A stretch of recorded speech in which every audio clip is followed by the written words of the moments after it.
Damai sejahtera Paskah bagi saudari-saudaraku pencinta mutiara iman. Sering kita bertanya dalam hati kita, apa yang mungkin kita tidak ketahui tentang rencana Tuhan bagi hidup kita, dan apa yang bisa kita lakukan sekarang. Pertanyaan itu muncul setelah saya kembali kepada jalan Tuhan. Saya telah menyerahkan hidup saya kepada Tuhan. Saya berada dalam persekutuan dengan gerejanya, dan saya berada dalam keadaan rahmat. Tetapi sering saya masih tidak yakin apa yang seharusnya saya lakukan. Oh, tentu saya tahu bahwa saya harus menghindari dosa dan mencintai sesama.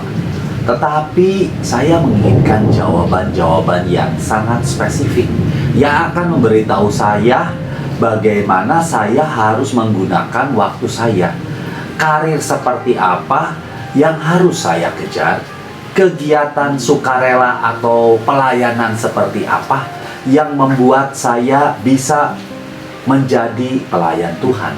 Singkatnya, saya disibukkan dengan menemukan rencana Tuhan bagi hidup saya.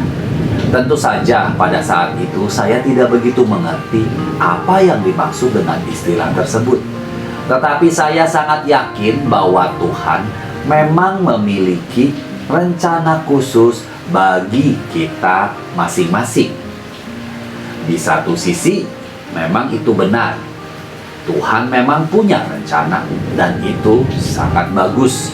Tetapi kesalahan saya ataupun kita adalah membayangkan rencana itu sebagai lebih dari sebuah jadwal. Entah bagaimana mengharapkan bahwa ketika saya memberikan hidup saya kepada Tuhan, maka Tuhan pada gilirannya akan memberi saya panduan langkah demi langkah yang merinci apa yang harus saya lakukan dan kapan. Saya berpikir bahwa saya akan membuktikan diri saya sebagai orang Kristen yang baik dengan menjalankan rencana Tuhan dengan tepat. Tetapi ketika garis besar sejernih kristal itu tidak bisa terwujud, saya merasa saya tidak punya pilihan selain mengambil sendiri untuk menemukan jalan itu. Seperti yang bisa Anda bayangkan, hal itu menjadi sangat menegangkan. Dengan begitu banyak kemungkinan pilihan yang tersedia setiap saat, dan semuanya baik secara moral, bagaimana saya bisa tahu apa yang Tuhan telah sediakan untuk saya? Apakah Tuhan ingin saya menjadi konsultan atau menjadi pewarta? Apakah saya akan lebih mampu memberikan kesaksian kepadanya dengan menjadi pelayan di gereja saya atau di tempat saya tinggal? Bagaimana dengan menulis renungan ya, atau berbicara di depan umum? Saya merasa seperti diputar-putar dalam begitu banyak alternatif dan pilihan. Dan dalam kekacauan itu, saya akan bertanya lagi dan lagi, apa yang Tuhan ingin saya lakukan? Saya takut selama ini bahwa saya akan membuat keputusan yang salah dan merusak rencana Tuhan yang sempurna bagi diri saya. Tetapi saya sempat berpikir bukan itu cara bekerja Tuhan. Kebenaran dari masalah ini adalah dengan pengecualian pasangan yang saling eksklusif, di mana satu opsi didefinisikan sebagai tidak adanya yang lain, seperti baik versus jahat, panas versus dingin. Tuhan telah menciptakan dunia ini untuk berjalan bukan berdasarkan prinsip keduanya, atau melainkan dari keduanya, yaitu misalnya Yesus bukanlah Tuhan atau manusia, tetapi sungguh Allah, sungguh manusia. Kerajaan Allah adalah peristiwa saat ini dan peristiwa masa depan. Kita adalah makhluk fisik dan juga spiritual. Gelas itu ada setengah kosong dan setengah penuh.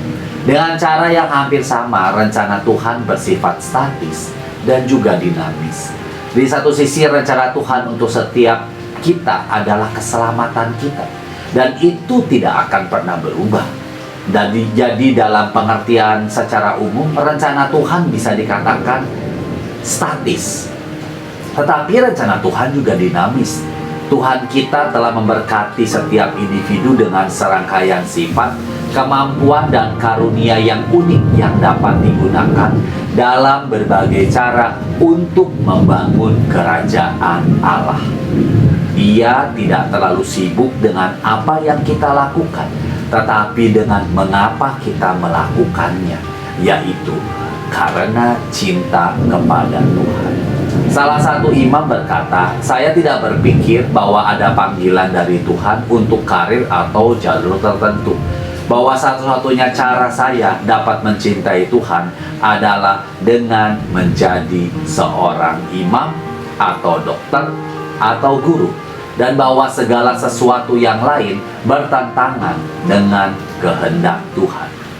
Pemahaman sempit semacam ini melewatkan satu panggilan penting bagi kita semua, yaitu menjadi murid Kristus. Itulah yang Tuhan inginkan. Itulah yang dikehendaki Tuhan. Sungguh salah satu karunia terbesar yang telah Tuhan berikan kepada kita adalah kehendak bebas kita. Dia telah memberi kita semua yang kita butuhkan untuk menjadi muridnya. Tetapi cara spesifik kita bersaksi diserahkan kepada kita untuk memutuskan. Seolah-olah kita semua adalah seniman masing-masing dengan rangkaian cat dan kuasnya yang unik. Dan Tuhan dalam kasih-Nya yang tak terbatas kepada kita mengizinkan kita untuk bekerja di atas kanvas kosong dan bukan digambarkan melalui angka-angka. Tuhan bukanlah pemberi tugas yang teliti, tetapi Ayah yang pengasih. Karena itu, Dia mengizinkan kita anak-anaknya untuk mempersembahkan kepadanya sebuah mahakarya dari rancangan kita sendiri. Sebuah karya seni yang belum pernah dilihat sebelumnya dan tidak akan pernah diulangi. Kita tidak terikat kewajiban untuk mengikuti satu jalan tertentu. Tidak.